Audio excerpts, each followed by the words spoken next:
Monica Geller off of Friends is the worst character in the history of sitcom. She makes me want to stand and scream at a bunch of dead crows. And the Uber driver the other day said that she was his favourite character. I think he meant Phoebe, because Phoebe is everyone's favourite character. Phoebe doesn't give a shit what anyone thinks about her. Monica gives a shit what everyone thinks about her. And that's because Monica's parents didn't treat her very well, and that nobody liked her, well, except for Chandler, but Chandler married her. And that brings me to my second point. What kind of a name for a show was Friends, when two of them were already related and the rest of them just fucked for 10 seasons? And to be able to maintain that level of friendship despite the fucking is enormously difficult, especially when you take into account what dicks they all were. I slept with a friend once, and we used to like to congratulate each other what great friends we were and how, you know, we could still be friends and fuck until we stopped fucking. And then we weren't such good friends anymore. And I had a dream about this friend, and even though this friend doesn't talk to me anymore, the memory of what it had been like to not want to drown myself in a public fountain rather than spend another day with them not talking to me came back. And I remembered the world when love seemed possible and neither of us resented each other. And it made me sad. Because sometimes I look at the world and I'm dumbfounded that anyone can function in it. And that's still no excuse to throw a plate at your friends during a quiet game of Pictionary, and it still doesn't make me want to watch her on television. And I am in love with someone who doesn't love me, and I don't know what to do about it, and I want to sit in a wheelbarrow and set myself on fire and just die.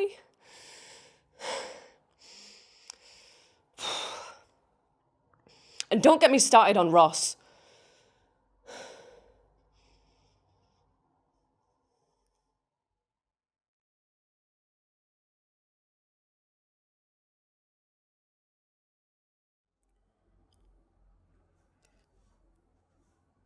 Can I ask you something? And promise to answer without making me feel like shit. Why didn't you cast me? When you first wrote it, you wrote it for me. So, why didn't you cast me? At some point, James, this was going to be something that we were going to do together. And I don't know when that changed. I don't know when. I don't know how. And I don't want to get into all the reasons why you cast Mia. But you fought to make the movie, to make it the way that you wanted to make it, so why didn't you fight for me? Because I would have been good. I would have. Maybe even better. And I'm not jealous. The feeling that I'm feeling right now is deeper than jealousy. It's the fact that I can't tell my story anymore. I can't articulate all the fucking chaos that's going on in here because you already did. You already did, and she already did. And I know it's not solely mine. I know that it happened to the both of us, but the difference is you were able to take all the ugly shit and make it something beautiful, something good, something that could move people. But James, I'm stuck with it.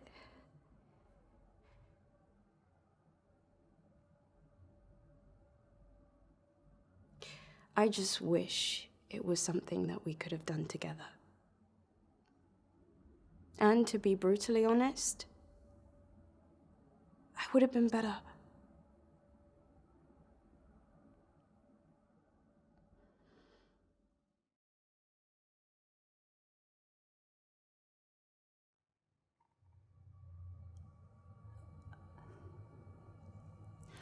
It wasn't even that late. It was like 10 o'clock or something. There was people around. There was masses of them, and Yeah, and I went into the shop to get some cigarette papers, and then when I came out, I saw this girl give Danny a punch to the chest. So I said, hey. And see, when she turned round, like her eyes were black. There's no colour in them, and I thought, oh, she's on something. But then as I was thinking this, she just walked off. Like, she didn't run. She just strolled. And I saw Danny crumple, as if all his bones had melted. And I went to him and I knelt down, and there was blood on his shirt, like a tiny red mark over his heart. Like, it was nothing. Like, it was a tiny nick, but then see, as I held him, it just spread out like this big red rose against his chest. And I was screaming like, fucking hell, like, would somebody do something? But then this guy who was a nurse, he came over and he started giving him mouth to mouth, which he must have known wasn't going to do anything, but I think he did it for me. Like, to say, look, I'm doing something, I'm doing the best that I can. You know, people were still going into bars, like dodging round police cars, having a quick glance as they walked past. People who were still alive. I couldn't take that in. I just kept thinking, like this isn't happening. And I thought, how am I going to tell Mum? Because if I hadn't gone into town that night, if I hadn't taken him to Soho, if I hadn't gone into the fucking shop to get cigarette papers, he would still be alive.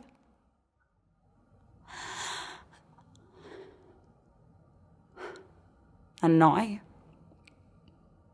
every single thing is totally fucked. Forever.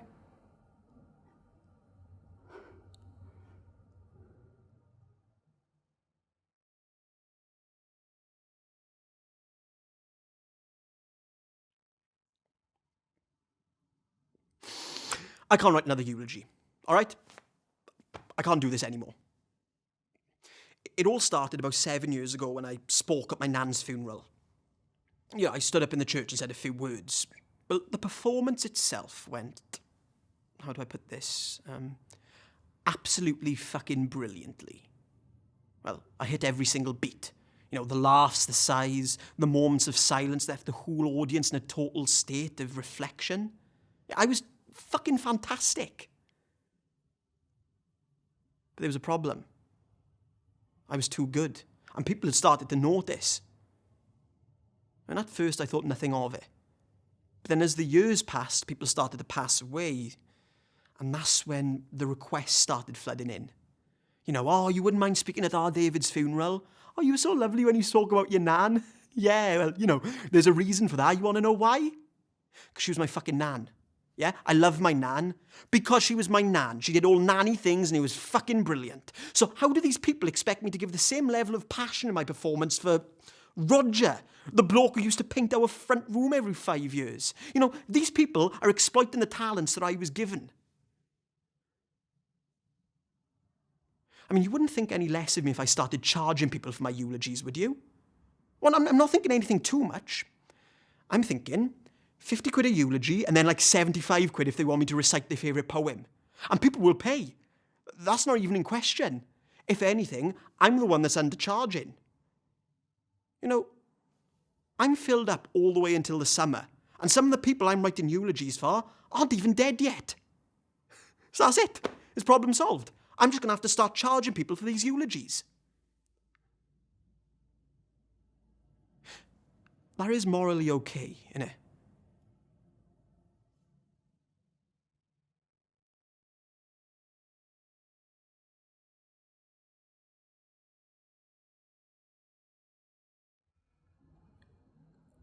Nick finished with me this morning.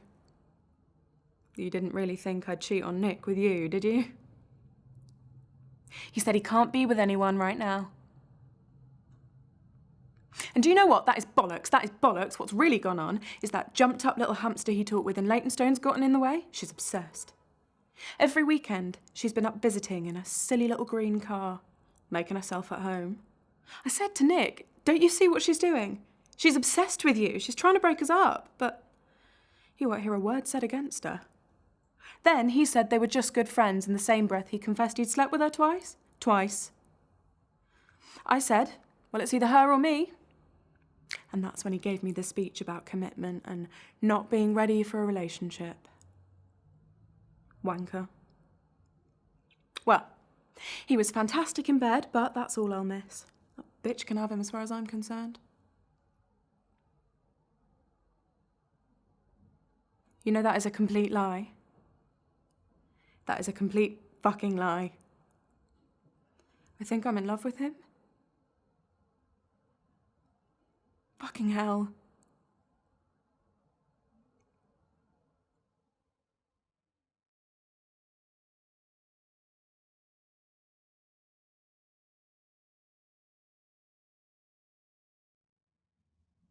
Do you guys know what I did to get in here?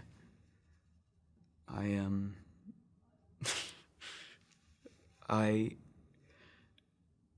taped Larry's balls together. And you guys know how hairy he is, right? Well, when they pull the tape off, most of his hair come off. And some skin, too.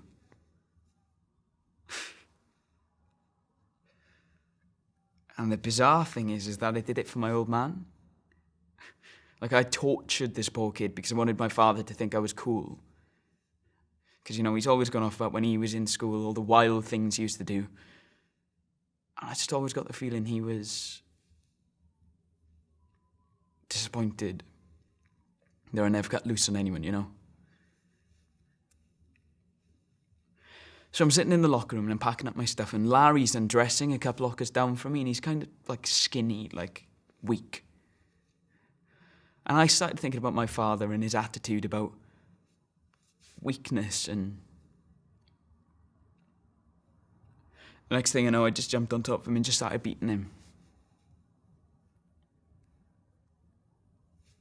My friends, like, they just laughed and cheered me on.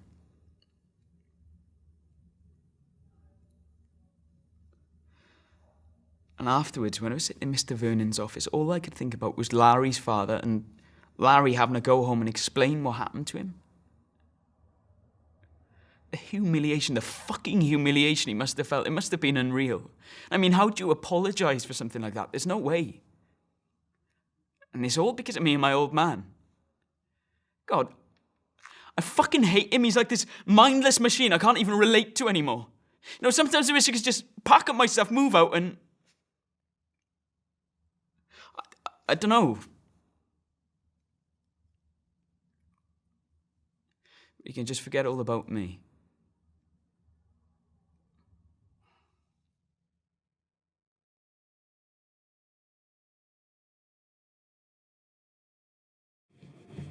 I love you. I really do, but sex with her is better. You have to know that I enjoy it more. And we don't argue. She doesn't make me feel like I'm less than you. She makes me feel intelligent. Makes me think I can do things with how clever I am. Win things, that I'm unusually clever. And I've never felt that way with you. Sorry, but not in the same way. Do you understand that? And we don't have any plans for the future. You and me. You don't like to speak about it. You close my mouth, sew it shut whenever I mention it because you think we're tempting fate or whatever, but it means we've never progressed. You wanted me to speak, so let me speak, and don't criticize me if I get my words wrong. You want to know what I am? Okay. Okay. I don't know. Okay? At school, when I decided I'd finally do it and come out, all these people hugged me and were proud of me and said how brave I was, and suddenly I was a part of a scene. And so I thought I must have done the right thing then, but it didn't feel like that to me. And yes, I liked men a lot, but I never got why that changed anything other than who I wanted to fuck. What did it matter? And I can see now, I can see that it's about who the person is, not man or woman, but what they're like, what they do. Why didn't anyone say? Why are you telling me I have to know what I am? It doesn't matter. I love you because you make me toast in bed and are scared of plastic bags. I love her because she makes me feel as old as I really am. She's gentle.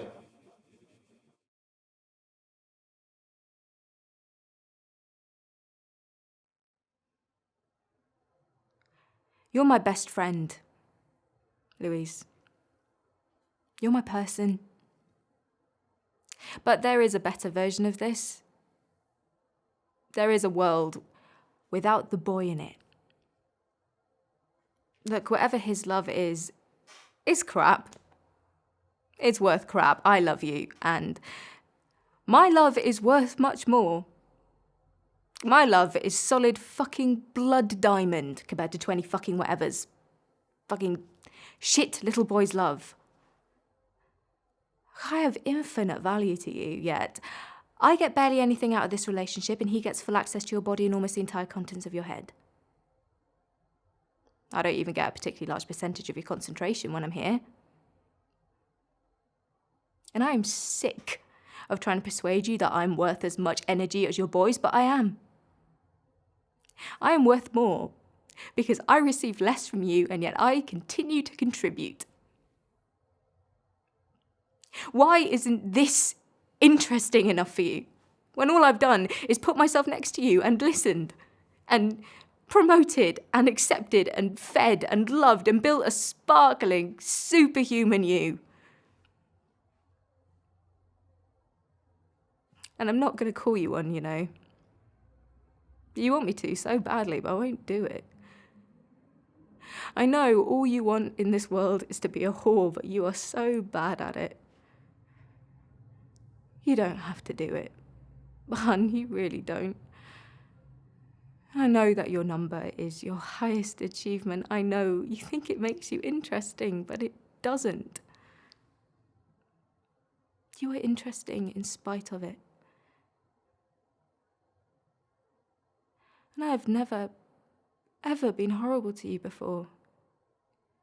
But I think it's time that I was.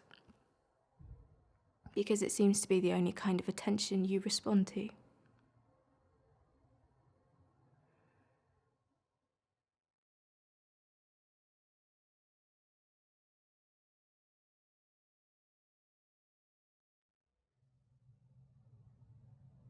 I'm having a Netflix issue. So I'm still paying for mine and Holly's Netflix account, but I don't have the password, so I can't watch it. So I still haven't seen the finale of Bridgerton. It's a very modern breakup problem. I've already asked her to change it to her card details, but I don't have her new number and she's blocked me most places, so I had to message her on LinkedIn.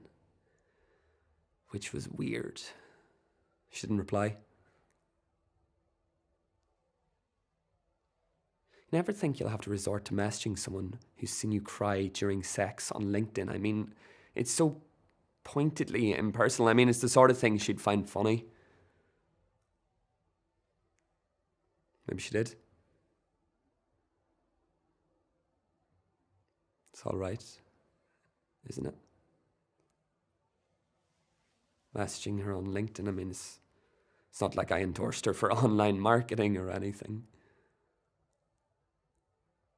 Crying during sex wasn't a regular thing, by the way. It's just, look, it's just something that happens whenever you've been with someone for a long time. You get this need to be intimate and to connect with each other, even after you get some bad news or whatever. It's kind of pathetic. But it's also sort of an indicator as to how the relationship is going. I mean, if someone doesn't mind you getting actual tears on the mid-penetration, like actual tears, then you think they're in it for the long run. You'd think.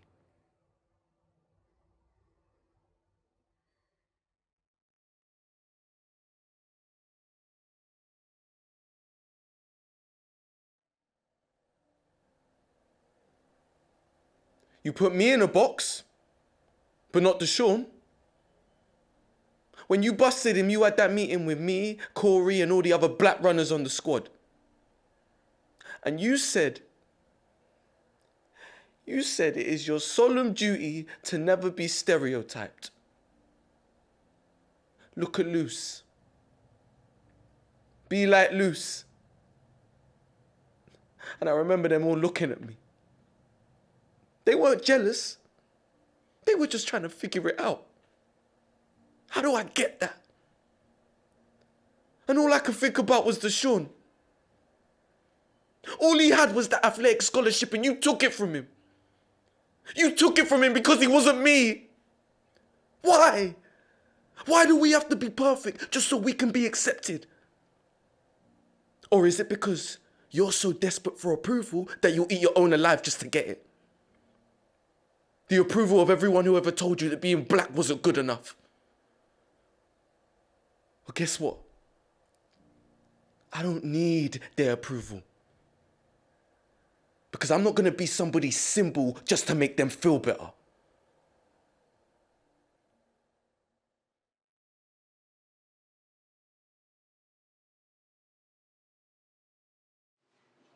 Don't fucking say I'm immature. It's like, guys, like you're not understanding me or something. And this isn't something that only one person is responsible for. I mean, it's like we get to know each other, and we build trust, and no, please, just let me say this. Do you remember when we met? And I was new. And you kept on asking me questions like what I wanted to do with my life. And this place, right, it was so depressing. And then you were saying it's not depressing because I was here. And then we started making plans. You know, like exposing vulnerable ideas and stuff. I don't know, maybe I just misread the situation. Because I thought, no, actually, no, you made me believe that we were in this together. That we wanted the same thing. Because when I say something, I mean it. Like I thought it out and I meant what I said, but maybe you just don't think the same way as me.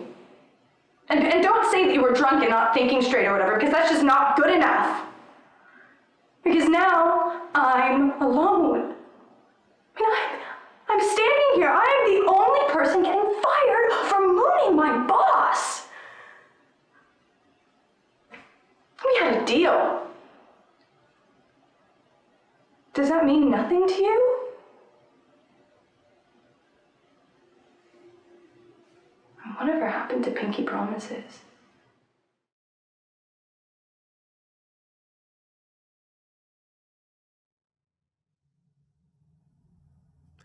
I did this course once, card race selection, just down the road to the Garrison. Me and a few of the boys, we went out on the piss, night before Remembrance Sunday. It was a fucking cold night. Anyway, we ended down the embankment. You've been down there? So many of them, you know, in sleeping bags, boxes, and bin liners. You know, we were actually taking the piss out of them. They looked so fucking pathetic. And this old boy lying on the floor, and you know, he pissed himself and he couldn't get up. But under his coat, he had a row of medals. And they weren't just long service ones, but campaign decorations.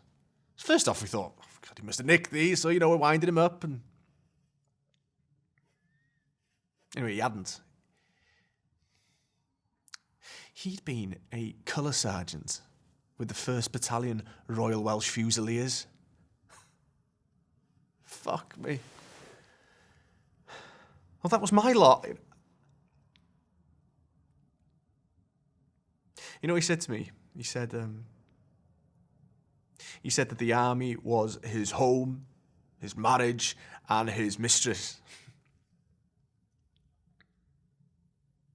And that he wanted to march in the parade on Sunday morning up at the cenotaph, but they weren't going to let him.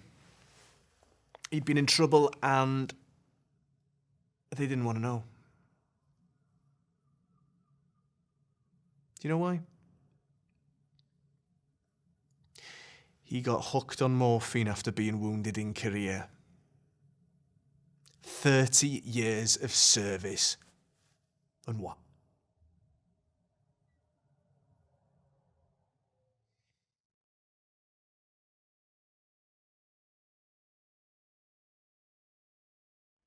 Top 5 things I miss about Laura.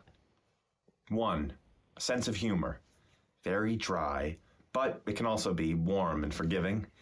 And she's got one of the best all-time laughs in the history of all-time laughs. She laughs with her entire body.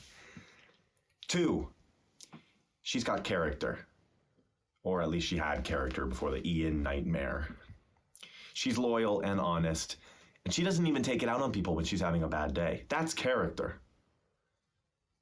3, I miss her smell and the way she tastes. It's a mystery of human chemistry, and I don't understand it. Some people, as far as their senses are concerned, just feel like home.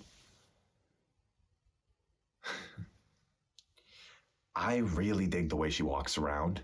It's like she doesn't care how she looks or what she projects. And it's not that she doesn't care. It's just she's not affected, I guess. And that gives her grace. And 5, she does this thing in bed when she can't get to sleep. She kind of half moans and then rubs her feet together an equal number of times. It just kills me. Well, believe me, I mean, I could do a top 5 things about her that drive me crazy, but it's just your garden variety women, you know, schizo stuff, and that's the kind of thinking that got me here. I can see now I never really committed to Laura. I always had one foot out the door, and that prevented me from doing a lot of things. Like thinking about my future, and I guess it made more sense to commit to nothing. Keep my options open. And that's suicide. By tiny, tiny increments.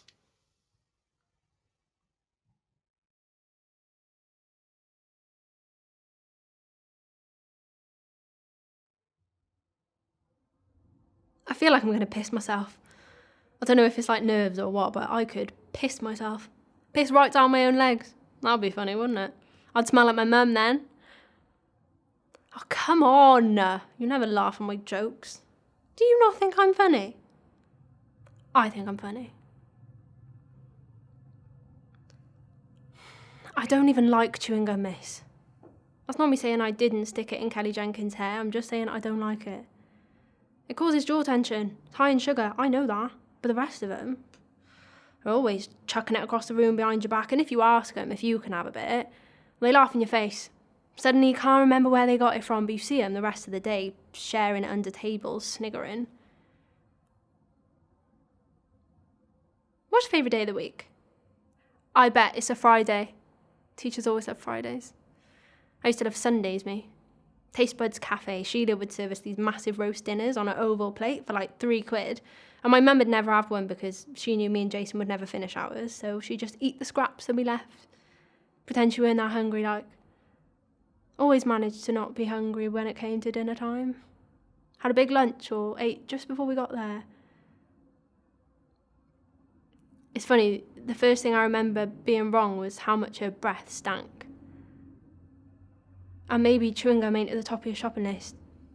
And maybe you've been squeezing out the last little bit of toothpaste for too long, so when Kelly Jenkins turns her head away from you every time you open your mouth, it's not funny.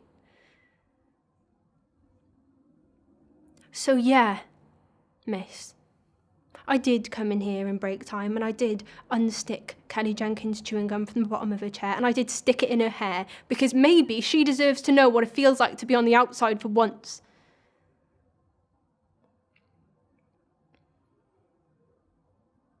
Can't wait to see her new haircut.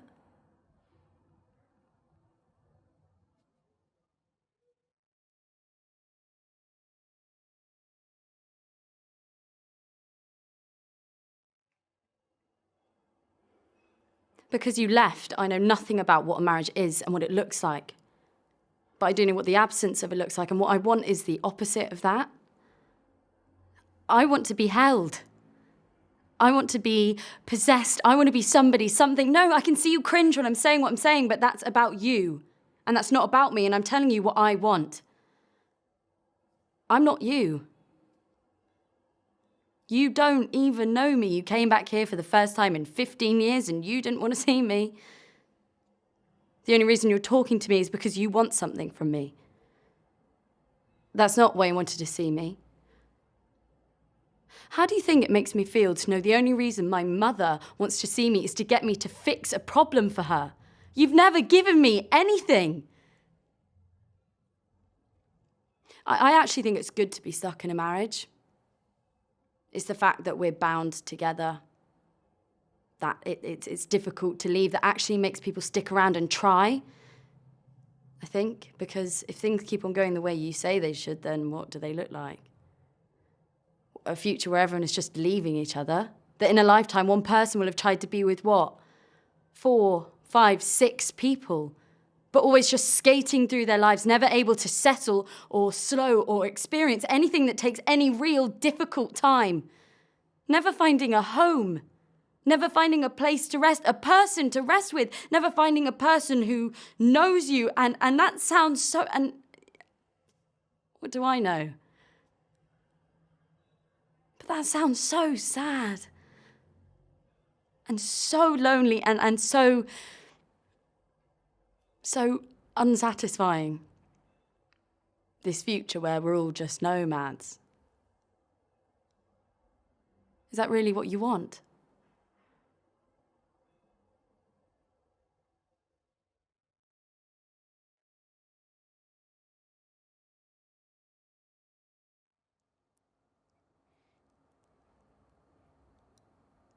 I'm just thinking back to some of the girlfriends I've had, they didn't even have the ability to call me black or even see me as black. And the thing about people who are close to white privilege or whatever, I mean, I'm pretty close. I mean, I'm not white, but I feel like people have to will me black for me to be black. Otherwise, I'm just a sort of just a hot guy who's not exactly black or white. I don't know. I guess I'm remembering that, so in college, I went to a really white school, the whitest. A good school. Wake Forest, Division I soccer. And I was a freshman, but I was pretty good. And I remember this one time, I was kicking this little white boy's ass during a scrimmage. And when we went back, after the scrimmage or whatever, we went back, we were showering, and that white kid was like, "Oh, look at Donkey Dick over there. I always forget Richard's a nigger till I see that thing swinging because he definitely doesn't play soccer like a nigger."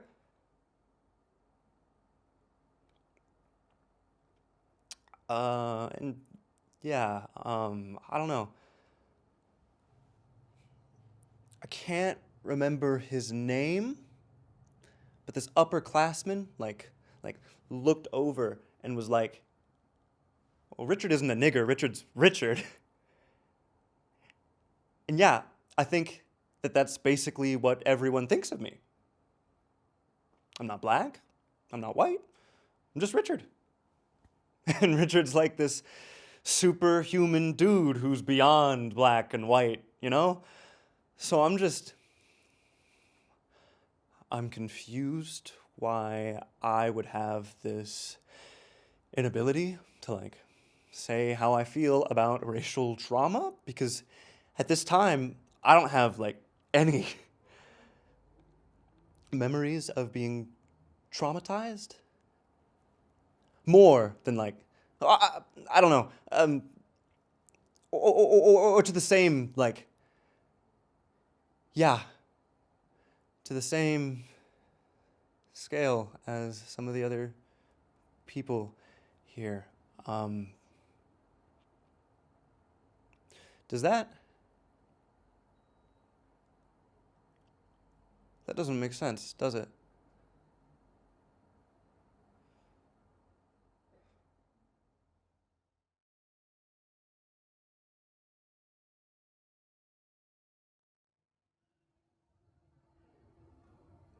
Sometimes I get sad. But I don't ever really seem it, so nobody asks and I just get pissed off with them all. My mum's always on at me, worrying. And I think she's selfish. I said to her the other week, I said, do you worry about me? I mean, that's a stupid question, but it's not such a stupid question, actually. Apart from being run over, or raped, or mugged, or murdered, or fucking getting pregnant, do you actually worry about me? Do you worry about my head? And she said, well, what's wrong with your head? And I said, I don't know. Nothing. It just... And I can't explain. Never can, really. I'm shit at it. Yeah. She wants me to go for a head scan. She's selfish. She's thinking about herself. Without me, she doesn't imagine that I might lose it, have a fucking breakdown, does she? Because that wouldn't be so bad. She could have me at home all the time. You know, I'm not gonna have a breakdown. It's not the point, though, is it? She doesn't know that. I sound like a bitch, don't I? She's okay, really. She just doesn't know me.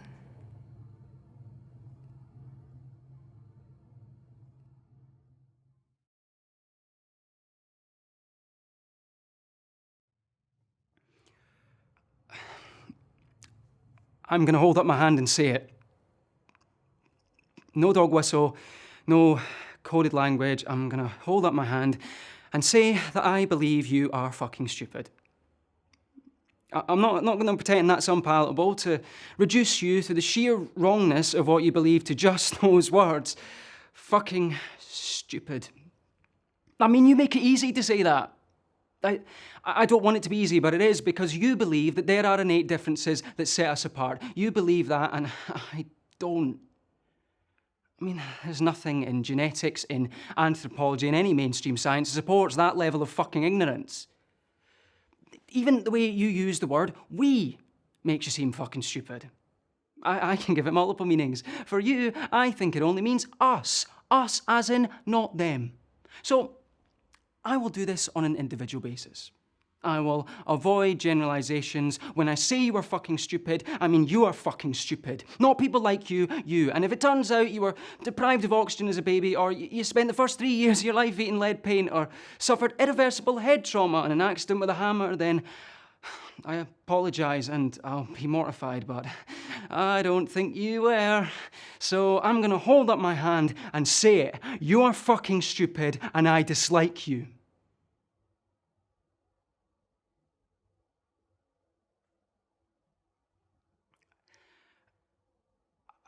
I think you should be listened to.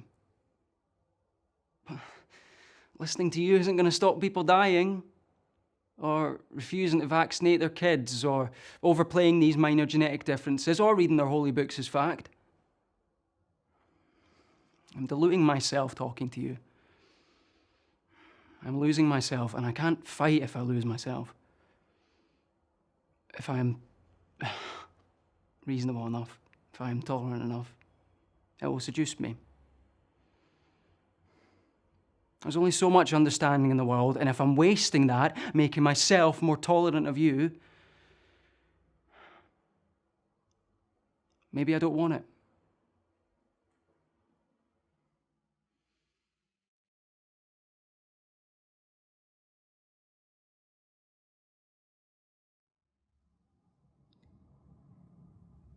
I've started noticing something weird in the mirror. When I look at myself, I see myself like normal, but then after a few seconds, it's like I start to fade. And I can see through to what's behind me. It's like I'm disappearing. It's the same if I stare at my hand. It's like it fades.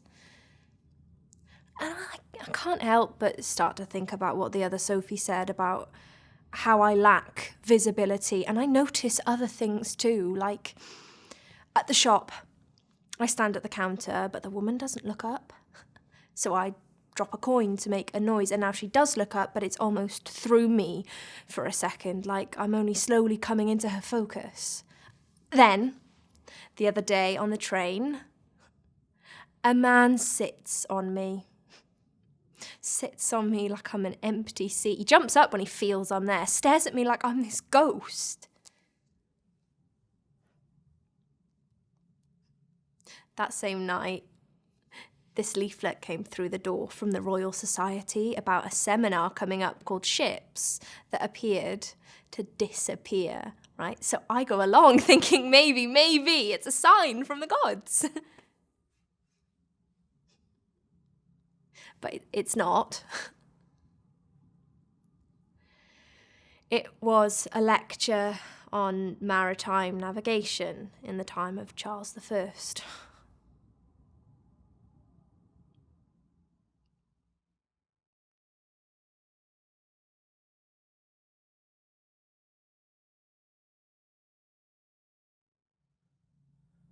Are you fucking kidding me? A real person. Toby, that is the last thing you are. You've become so good at spinning people, you think you can spin me too.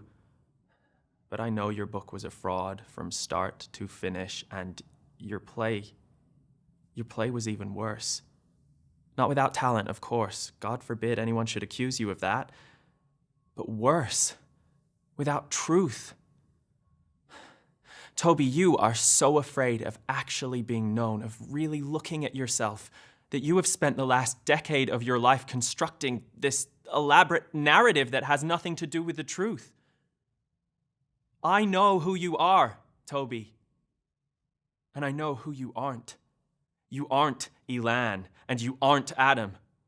That's why you gave him the job. It's why you want to fuck him so badly, because he is everything you will never be. I couldn't even look at you after I saw your play, because it was a betrayal of the frightened little boy you once were. And soon, all of New York is going to see it, and I'll be the only one who'll remember who you really are. And that's why you want to get as far away from me as possible, because I would remind you every day of what a fraud you are and what wasted potential your life has become.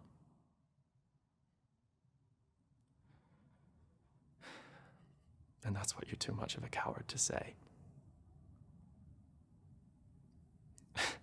And I still love you, you fucking piece of shit.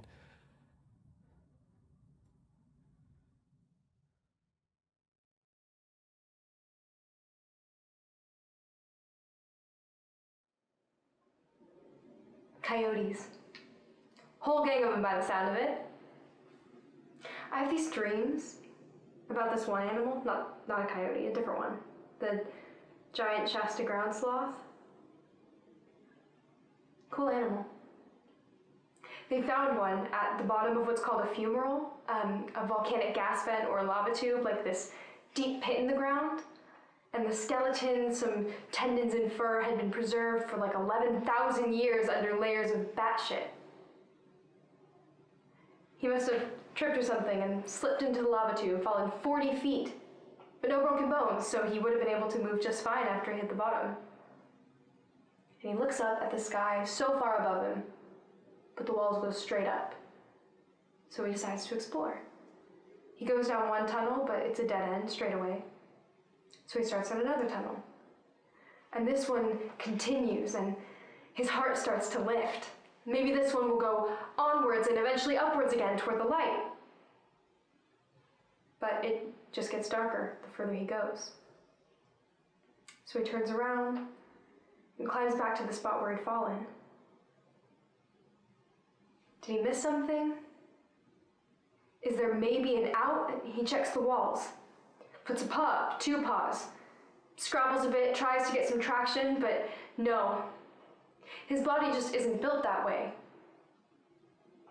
No broken bones, but no way out. He looks up again. Those paws, so great at gripping, useless against these slick vertical walls. He looks up at that disk of sky floating 40 feet above him, and the sight of that blue makes his heart ache.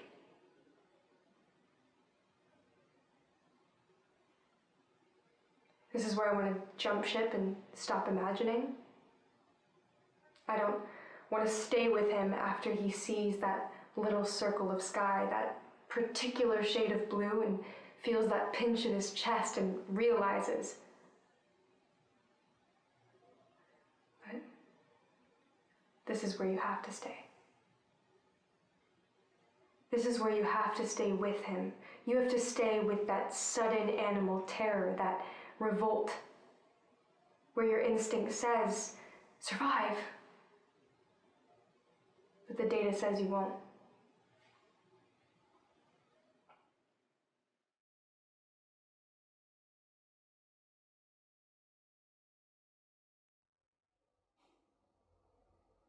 I only wrote, performed about the storm. Fucking beautiful. I cried. I did. And you know what? I never cried. Never. I'm not just saying not to sound tough or whatever. I mean it. My parents freaked out because I was so quiet. Not a sound. Their mates and their antenatal mates and all would go on about how their kids would keep them up all night, and my parents slept like babies whilst I just lay there. In silence, in the dark, with my eyes wide open. I've never experienced a dream, and because of that, well, I couldn't feel anything.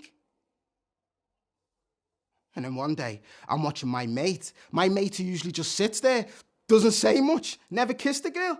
And he is up on this stage saying these words that he's formed inside of his head.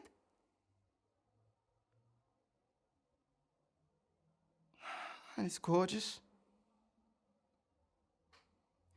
I feel this speed of running down my cheek, and it creeps into my mouth, and I taste salt. I've never felt like this before. And I didn't want anyone else to see, so I ran to the toilet and I fucking bawled my eyes out. I'm shaking. I'm really fucking shaking. I think I'm gonna die. I take a couple of deep breaths and I manage to maintain a level of composure. I realised my exit was a bit off. Not your normal social reaction. So I take a couple of bumps to get my head back on straight. Then I come back out and tell all you lot that I've just had to nail 3 keys. I get called a cunt for leaving during Will's poem.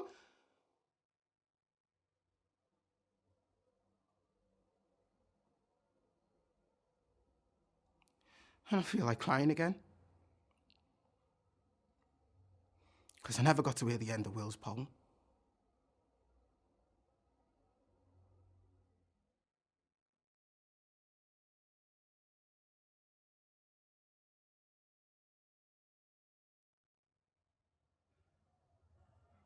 He said I was quite young to be a dad when he was born. Was I? When it came to showing the footage from the hit and run, I couldn't watch, but I wish I did. I don't know where my boy went or what happened to him when he died. But I know I'll find out when I die. And that's nice. We get a shared experience. You know, every night I pull the blanket up over me and I drift towards sleep. And then it happens. It starts with him gurgling. That gurgle he makes just before he wakes up. The gurgle that will turn into a cry, and I just lie there.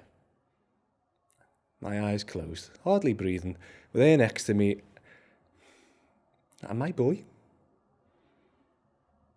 Just next door, just feet away, so close. And every night I give him life. I pass away the hours dreaming of every detail. I start easy with nursery and reception, you know, the facts as far as I know them, but after that, I just make it up. Again and again. And every night his life turns out different. Every night his life is hard, but every night he turns it all around in spite of everything. Every night he turns out 10 times the man I am.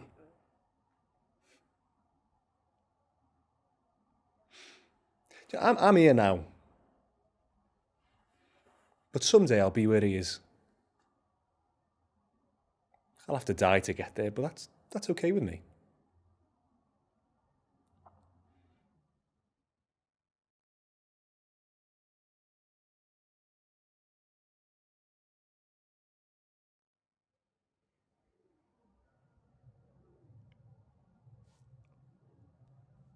No, don't do that. Do not open that box one more crack. Do not ask me to marry you. Don't say another word, just listen, okay?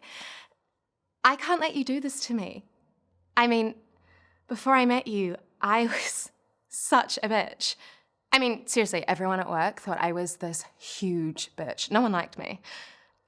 Those people that I introduced you before, they're not my friends. They're scared of me. Or they were, before I met you. I mean, before you, I never used to say please or thank you at restaurants. I never used to smile or laugh at anyone's jokes but mine. I never used to tip more than 10%. But since being with you, I've begun to feel all warm inside, fuzzy. I have these random urges to donate to charity and help out in soup kitchens and hug people. Don't you see? You've made me nice. And what scares me is that you will open that box and you'll ask me to marry you, and I'll nicely say yes. And then I'll be nice for life. I'll wake up one day, years from now, and I'll have this horrible realization that I lived a good life, that I contributed. Please put that box away. I mean, the planet has millions of nice people. It does not need me to. I'm a bitch. And I love being a bitch. Please, just stop. Don't, okay? I'm asking you. No, I'm begging you. I will get down on my knees if I have to. Will you please not marry me?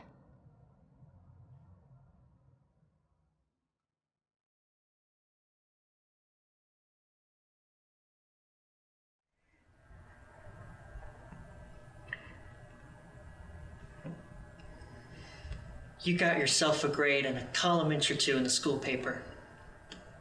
Congrats. Seriously. But do me a favor. Don't fool yourself and think that this is art. Okay? It's a sick fucking joke, but it is not art. You know, when Picasso took a shit, he didn't call it a sculpture.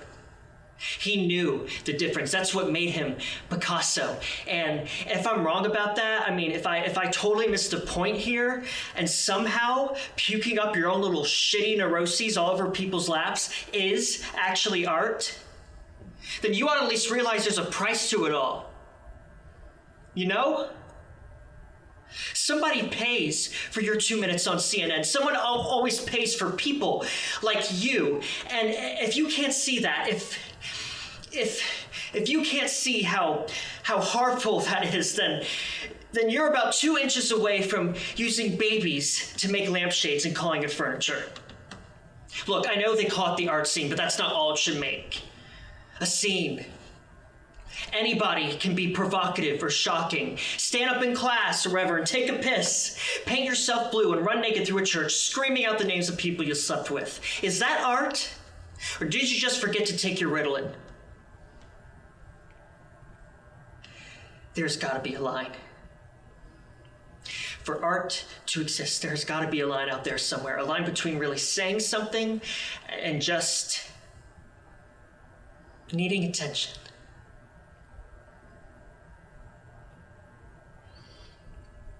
I guess I'm done.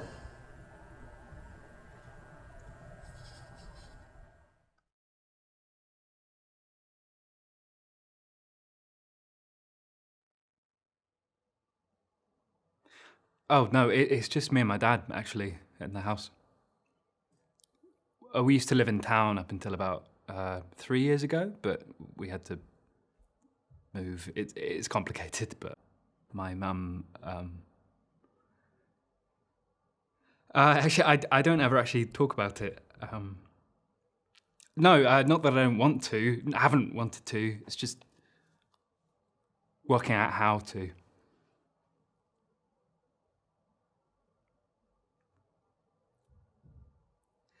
She went... She's... missing, I guess. All we really know is she got up early one morning, took a few things, no note, she just... And my dad said all sorts of things at the beginning. He said she was dead. And I used to think it mattered, knowing. But, you know, it's the same thing. Dying, leaving. She's just somewhere else. And me and my dad spent the best part of 2 years just competing, shouting, crying, not crying, not talking. We had a fight. That we actually had an actual fight in the living room. Fucking hell. I sort of won. But, you know, he's pretty old, so. But afterwards, we were just sitting there on the floor, just staring at each other. And that seemed to do it, actually. Just going, yeah, I'm here too. Left the house the next day, and we sold it a few months later. We chat, we drink, look at each other, remember her, miss her. I miss her. Every day. I have no idea where she is, and I feel like I should hate her, but I don't. I just miss her.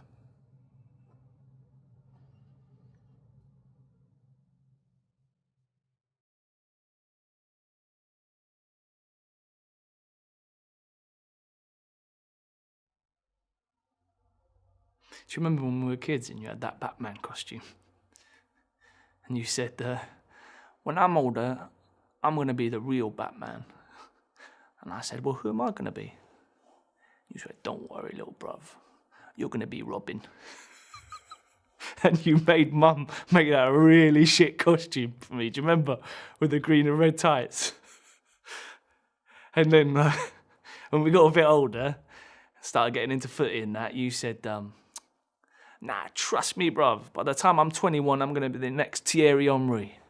And I said, well, who am I going to be? You said, don't worry, little bro. You're going to be David Seaman with your little ponytail.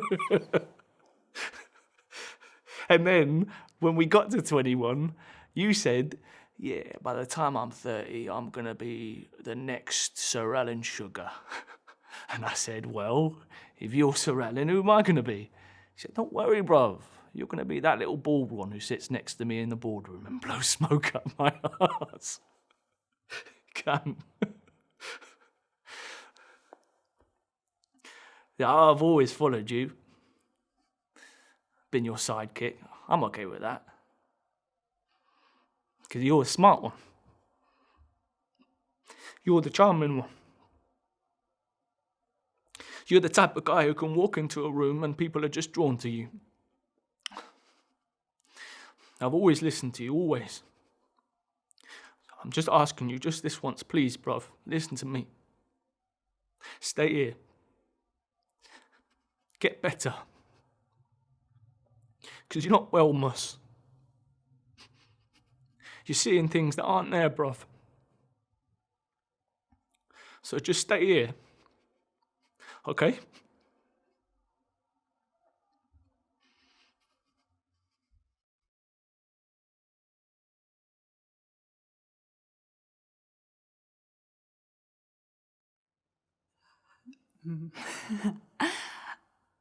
I don't wanna rock again, DJ, 'cause you're making me feel so nice. When's it gonna stop? Stop. Okay, Dad, so when I go, when's it gonna stop? You go, stop, DJ, you. You don't seem to know that song.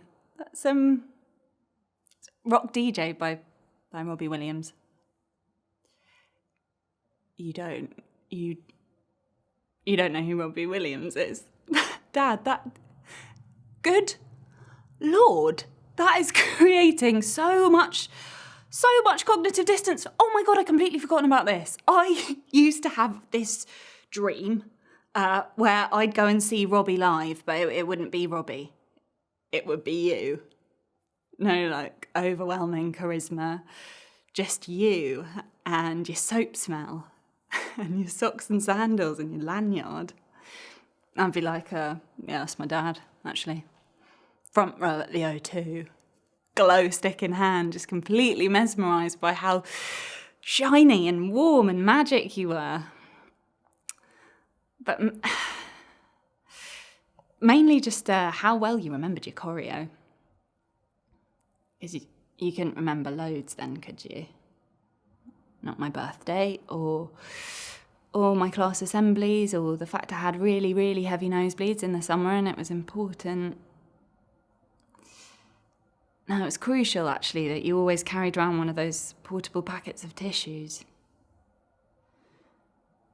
So yeah, Dream Dad was pretty different from real life Dad. Robbie was not you. Robbie is still not you, clearly.